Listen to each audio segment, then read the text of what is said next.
오늘 우리에게 주시는 하나님의 말씀은 신약성경 요한복음 1장 16절입니다. 성경책 신약성경 142면입니다. 이제 하나님의 말씀을 합독으로 받들어 읽을 때 살아계신 주님의 음성을 들으실 수 있기 바랍니다. 다 함께 읽겠습니다. 시작. 우리가 다 그의 충만한 데서 받으니 은혜 위에 은혜로라. 아멘. 은혜라는 제목으로 말씀의 은혜를 나누겠습니다. 최고의 성도에게 최고의 은혜 주시기를 주님의 이름으로 축복합니다. 이 수요일 더운 시간, 또 하루의 일과를 마치고 쉬고 싶은 때, 그리고 가정을 잘 돌보고 이제 쉬고 싶을 때, 이때 하나님의 전에 나오신 우리 성도님들이 최고의 성도입니다. 하나님께서 최고의 은혜 주실 것입니다. 하나님은 오늘도 우리에게 은혜 중에 은혜를 주시고자 부르셨습니다. 그 은혜에 우리의 마음과 생각을 집중하시는 시간 되시기를 부탁을 드립니다. 우리나라 사람들은 이 내리사랑이 참 지극한 것 같아요. 특히 부모님의 사랑은 전 세계 어느 나라와 민족도 따라올 수 없습니다. 예전에 EBS에서 한국기행이라는 프로그램에서 제주도 서귀포시 안덕면에 이렇게 장훈 강순백 부부를 소개했는데요. 저기가 그 대평항이에요. 대평항에서 이제 고기잡이로 30년 이상을 이 두 부부가 같이 이렇게 동업이라면 동업이고 같이 생활합니다. 오후에 나가서 밤새도록 고기를 잡는 거예요. 이렇게 가슴이 탁 튀어지는 저 바다 보이시죠? 근데 이 남편 장훈 어르신이 강순백 여사님에게 회를 떠서 쌈을 싸서 먹여주는 장면이 그 프로그램에 나왔습니다. 그런데 이걸 받아서 드시면서 저 여사님이, 강순백 여사님이 이렇게 말씀하시는 거예요. 처음이고 마지막 같다. 예. 근데 진짜 처음이고 마지막인지는 모르겠는데 진짜 처음이에요.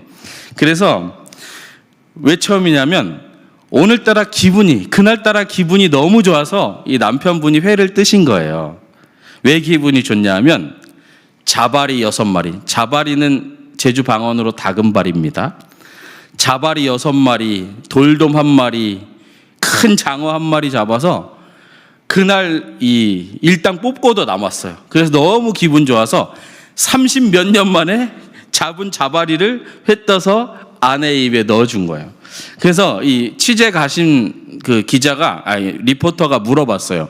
아니 30년 이상 이렇게 다금바리 매일 잡으시는데도 왜 회를 한 번도 안 떠 드셨습니까? 라고 여쭤봤더니 이게 다른 사람한테, 소비자한테는 횟감이고 생선이지만 저한테는 이게 돈이기 때문에 30몇 년 동안 한 번도 안 먹고 지금 태어나서 처음 먹어보는 겁니다. 이렇게 말하는 거예요. 그리고 이걸 잡아서 우리 자녀들 다 대학 공부시키고 지금 다 독립해서 잘 살고 있습니다.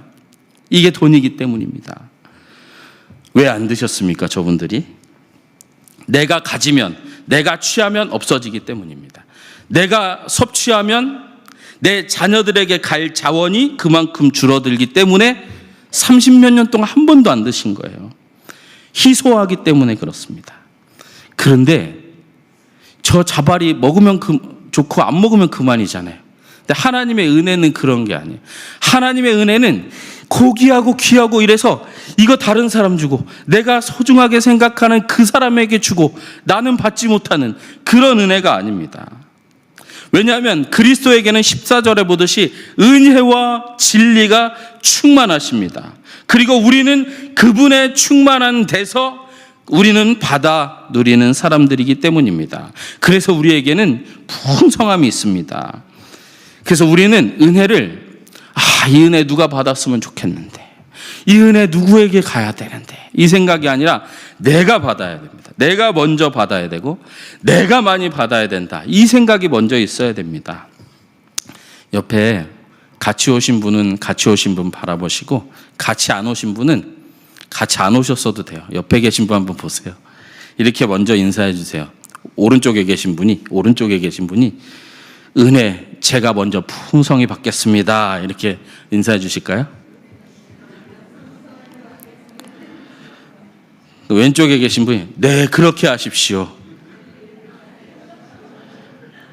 저도 풍성히 받겠습니다. 예. 예. 하나님의 은혜는 이 자바리가 아니에요. 다금바리가 아닙니다.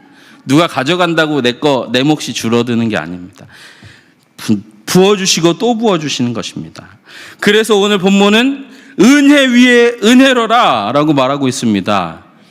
이것은 수사학적으로는 최고, 최상급, 그리고 최대치를 말합니다. 맥시멈이고 더 베스트를 말해요. 은혜 위에 은혜로라는 그런 뜻입니다. 그래서 은혜는 차고 넘치고 흐르고 주체할 수 없이 우리에게 부어지고 있는 것입니다. 이것을 은혜의 초충만성이라고도 해요. 충만은 뭐예요? 차고 넘친다는 것이죠. 그걸 초월한다고 해서 초충만성이라고 부르는 학자도 있습니다. 우리 은혜가 너무나 충만하게 공급되기 때문에 교리적으로는 이렇게도 적용할 수 있습니다. 새 생명도 은혜이고 새 생활도 은혜이다. 한번 해보실까요? 새 생명과 새 생활 모두 은혜입니다.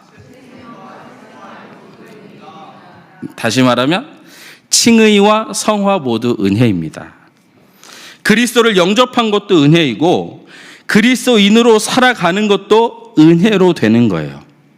그래서 아멘 하면 그 성화도 은혜로 저절로 되는 겁니다. 아멘 하지 않기 때문에 성화의 삶이 쉽지 않은 거예요.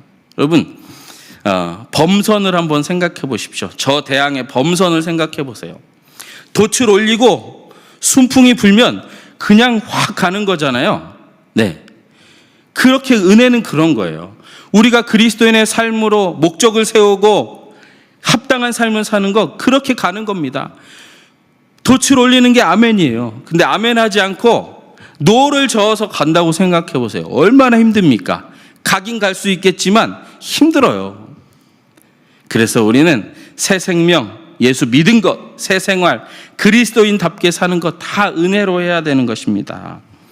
여러분, 성도가 된 것도 은혜이고요.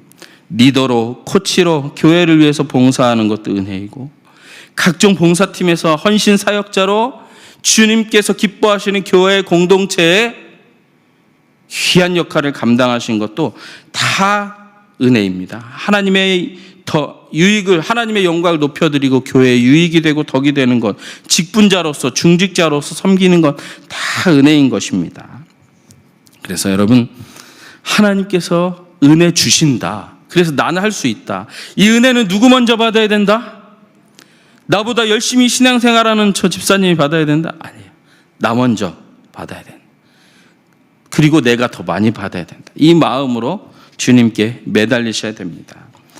그리고 유퀴즈라는 프로그램이 되게 많은 분들에게 감동을 줬다고 합니다. 신당동 통장님 편에서 저도 가슴이 뭉클하고 찡하고 막 눈물이 나올 뻔한 적이 있어요. 저 오른편에 계신 분이 통장님이고 가운데 계신 분이 그 통장님의 어머님이세요. 70세시고 90몇 세이신데 그 어머니가 90세가 넘은 이 나이까지 이 큰아들을 보면 볼 때마다 마음 한 곳이 아린 거예요.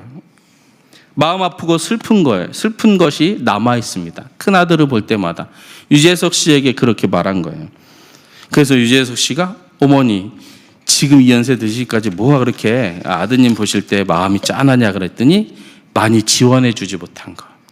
우리 아들이 공부할 나이에 공부하라고 많이 지원해 주지 못한 것이 너무 마음에 걸린다는 거예요. 가난해서 뒷바라지하지 못해줬던 것. 그래서 이 큰아드님은 어려서부터 일터로 나갔다고 합니다. 그리고 둘째 아드님 또 다른 자녀들은 대학도 마치고 외국 유학까지 가서 이 둘째 아드님 미국에서 정착해서 산대요. 그래서 서운하지 않으셨냐고 또 여쭤보니까 옆에 계신 아드님이 전 서운한 거 하나도 없습니다. 어머니한테 서운한 거 하나도 없습니다. 당시 시대가 그러지 않았습니까?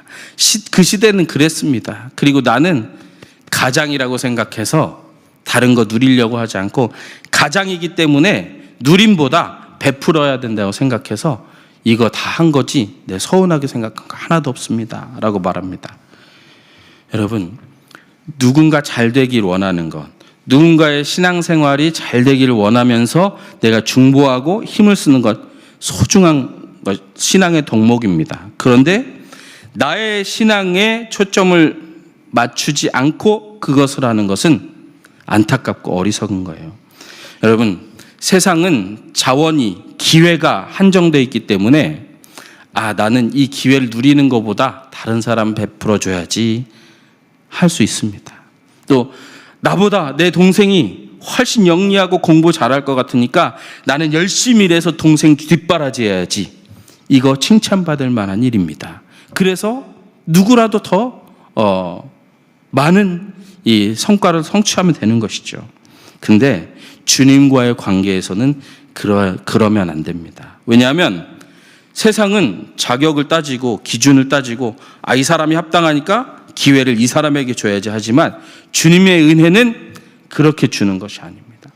사모하는 누구에게나 주시는 것이 주님의 은혜인 것입니다.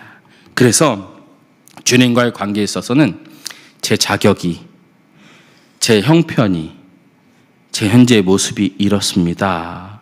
그러니까 저는 은혜 못 받겠지요. 아니면 저 집사님이 더 많이 받아야 되겠지요. 이 등식이 성립이 안 돼요. 제가 많지는 않지만 성도들을 대하다 보면 이런 분들이 계세요.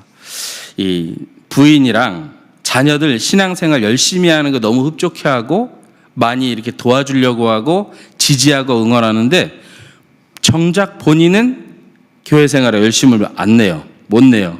물어봤더니 제가 하나님 앞에 떳떳하지 못해서 제가 이 세상에 살면서 이 여러 가지 일을 하는데 하나님 보기에 부끄러운 일도 주중에 막 합니다. 그래서 주님 앞에 나오는 건 너무 죄송스럽고 좀 뭐라 그럴까 거리낌이 있고 그래서 내 아내랑 아들, 딸들은 열심히 신앙생활하도록 내가 돕습니다. 이런 분들도 계시고 또 내가 신앙생활하기 꺼리낌이 있으니까 나 은혜 받기에 합당하지 않은 사람 같다.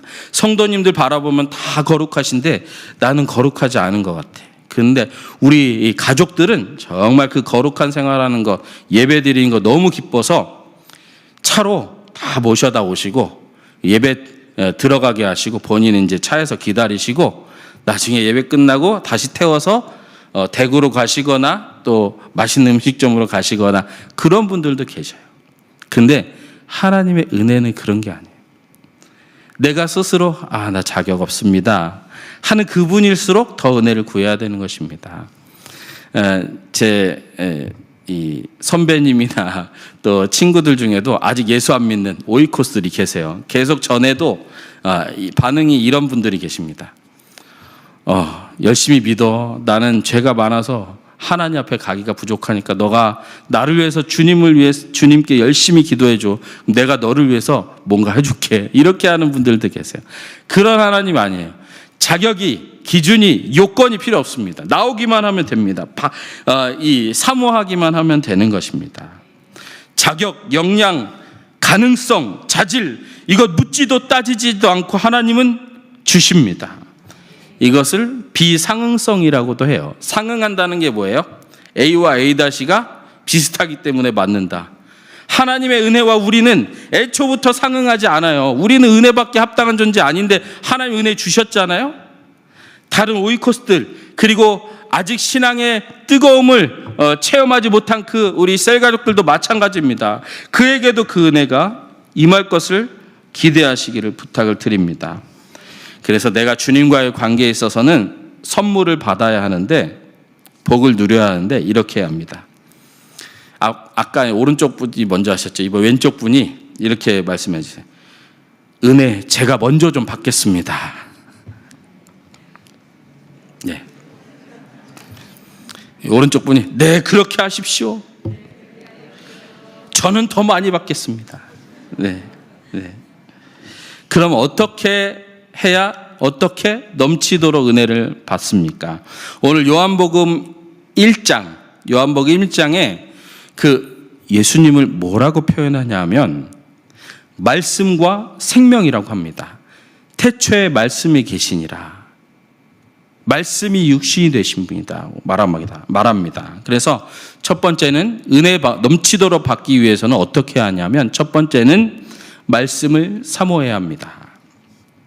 말씀은 만물을 지으신 창조의 능력입니다. 혼돈과 공허를 충만으로 채우신 능력이 바로 말씀입니다. 그리고 모든 피조물들이 이 말씀으로 이 땅에 이 세계에 존재하게 되었습니다. 그런데 하나님 보시기에는 있으나 마나예요. 있어도 그만 없어도 되는 것이 피조물이에요.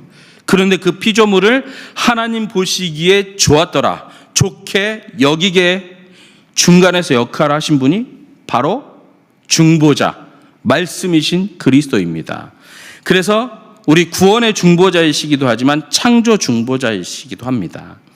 피조물 중에 사실 우리 눈에 보기에도 이건 아름답지 않다 이런 것들 있잖아요. 우리 모습 자체도 그렇게 아름답지 않은 모습이 있습니다. 우리 성품에도.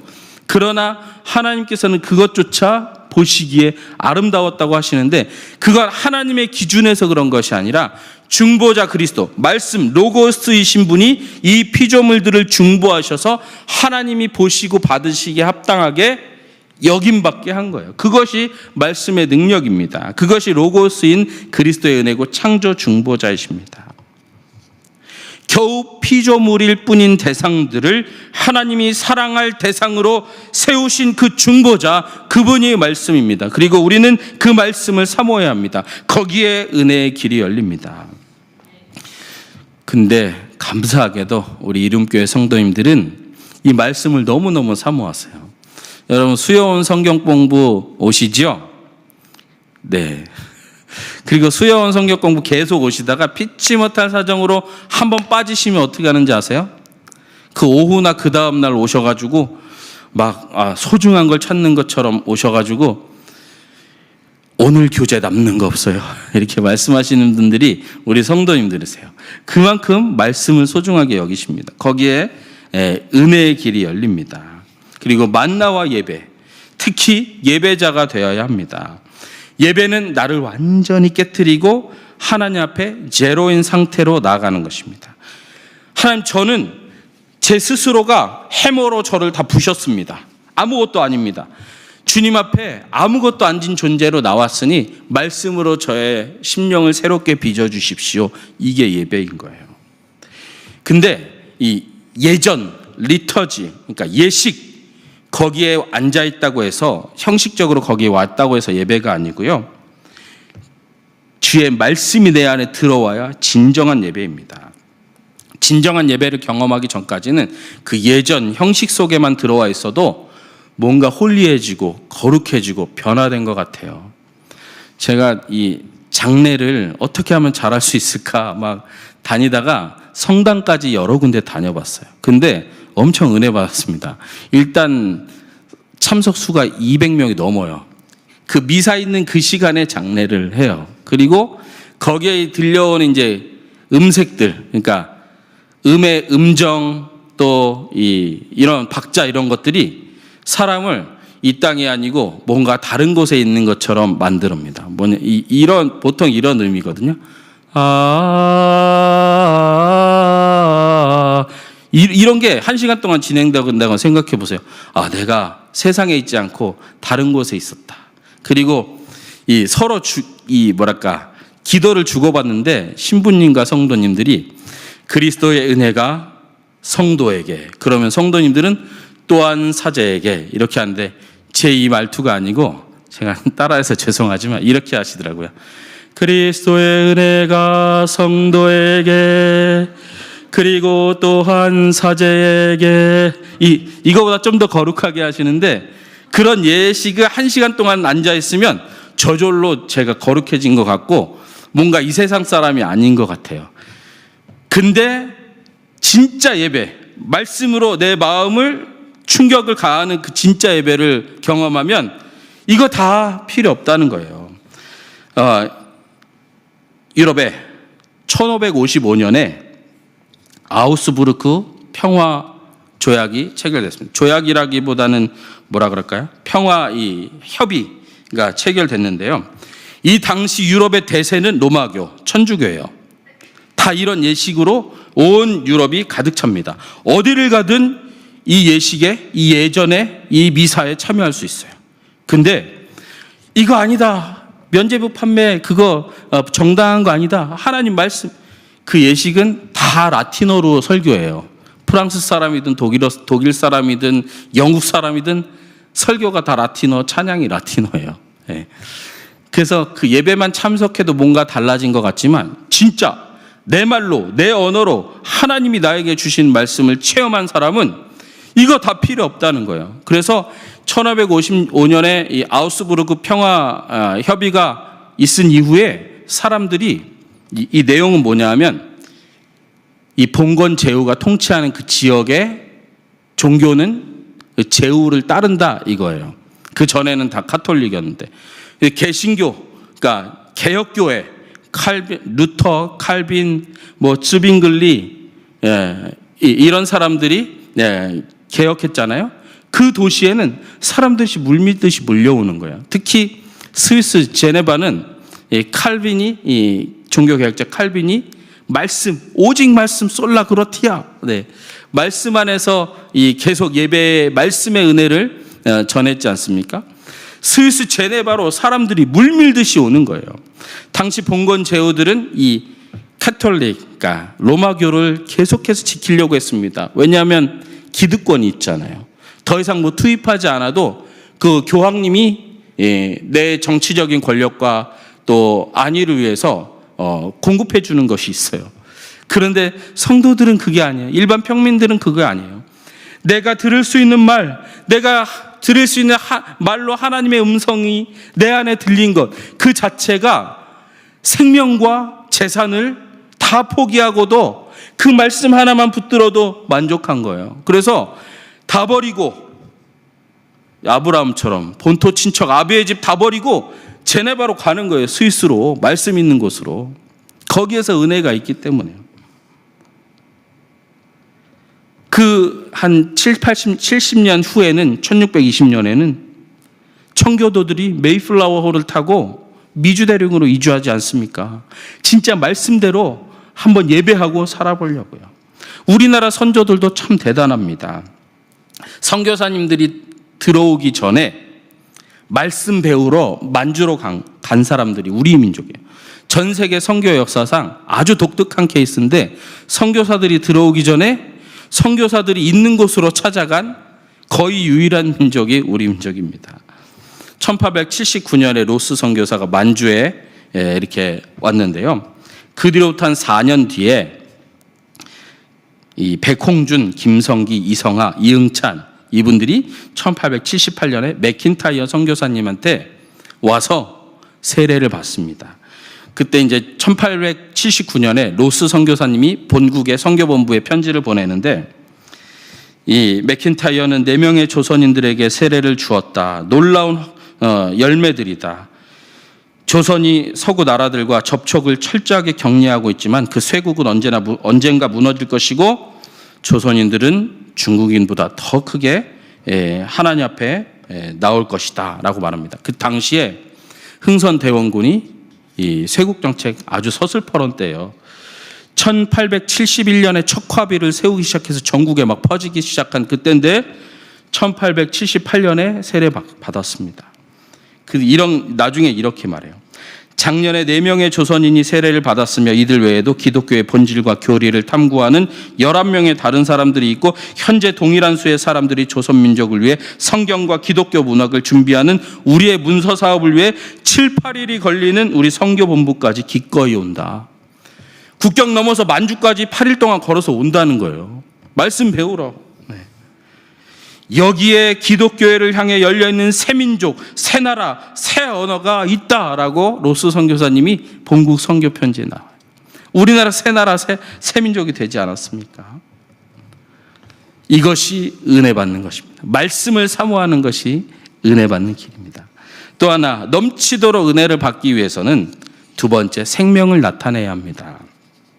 요한복음 1장 7절에 그가 증언하러 왔으니 곧 빛에 대하여 증언하고 모든 사람이 자기로 말미암아 믿게 하려 함이라.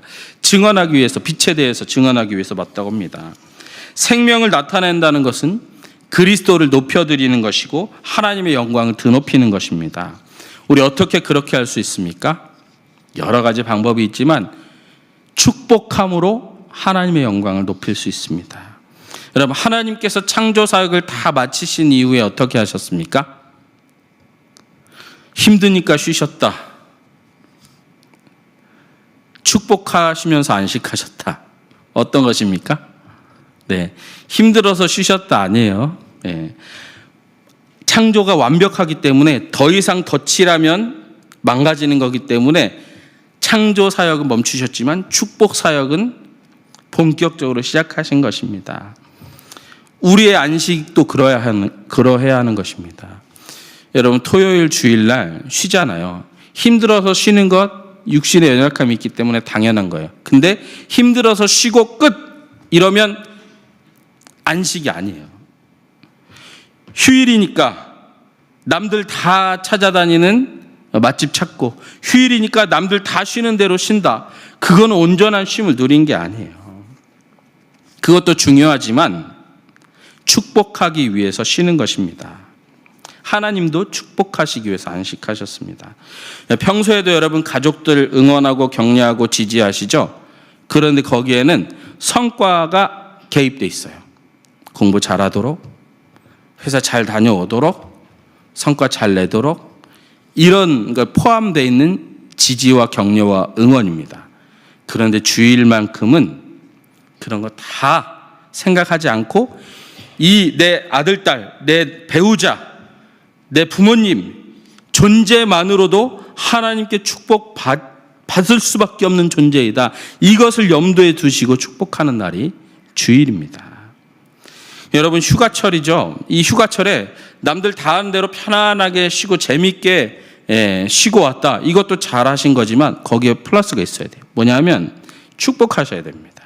가족들을 축복하시는 것이 그리스도인의 쉼이고 안식이고 휴가입니다. 여러분, 가족을 그 존재 자체로 축복하십시오. 그 사명을 축복하세요. 아, 공부 잘하는 거? 앞으로는 훌륭한 인물이 될 거야. 이 정도가 아니고 하나님께서 주신 사명, 그것이 고귀하기 때문에 너는 고귀하다를 인정하고 축복해 주는 것이 우리 서로 간의 쉼입니다. 평소에 하지 않았던 말을 해주는 것, 그래서 그 영혼을 빛내주는 것, 그것이 우리의 안식이에요. 하나님의 안식에 그것이 있지 않았습니까? 모든 그 피조물을 축복하는 것이 하나님의 안식이었잖아요. 우리가 우리 입술을 열어서 평소에 하지 않았던 말, 그것을 하는 것이, 그 축복의 말을 하는 것이 우리 안식입니다. 거기에 생명을 나타내는 것이 있고 거기에 풍성한 은혜가 있습니다. 이렇게 결단하셔야 돼요. 은혜 풍성이 받겠습니다. 한번 같이 해보실까요? 은혜 풍성이 받겠습니다. 그 다음에 은혜 제가 먼저 받겠습니다. 그리고 은혜롭게 축복하겠습니다. 네, 하나님께서 은혜 주시고자 여러분을 부르시고 말씀을 알게 하시고 축복의 권세를 주셨습니다. 그 은혜 안에 풍성히 거하시고 내가 아무리 축복해줘도 잘 되세요, 훌륭하게 되세요, 축복해줘도 그거보다 내가 더 많이 은혜 받고 더 많이 축복받는 거예요. 하나님의 은혜는 고갈됨이 없습니다. 내가 취한다고 해서 다른 사람에게 갈 게 감소되지 않습니다. 먼저 받고 많이 받고자 말씀 안에 거하시고 축복의 삶을 사시기를 주님의 이름으로 축원합니다. 하나님 감사합니다. 하나님의 은혜 없이는, 그리스도의 중보 없이는 버림당해도 항변할 수 없는 저희들을 창조 중보, 구속의 중보를 통해서 하나님 보시기에 합당한 자로, 기뻐하는 자로 세워주시고, 또 그리스도 안에 은혜와 진리가 충만하니 그의 충만한 데서 우리도 은혜를 받아 은혜 위에 은혜를 누리는 자로 세워주심을 감사합니다. 말씀을 사모하게 하시고 축복하는 삶을 살게 하셔서 우리 안에 은혜의 초충만성과 또 우리의 자격보다 더 비교할 수 없는 놀라운 은총과 복을 받아들이는 삶이 되도록 우리 성도들의 삶을 주님께서 인도하여 주시옵소서. 예수님의 이름으로 기도합니다. 아멘.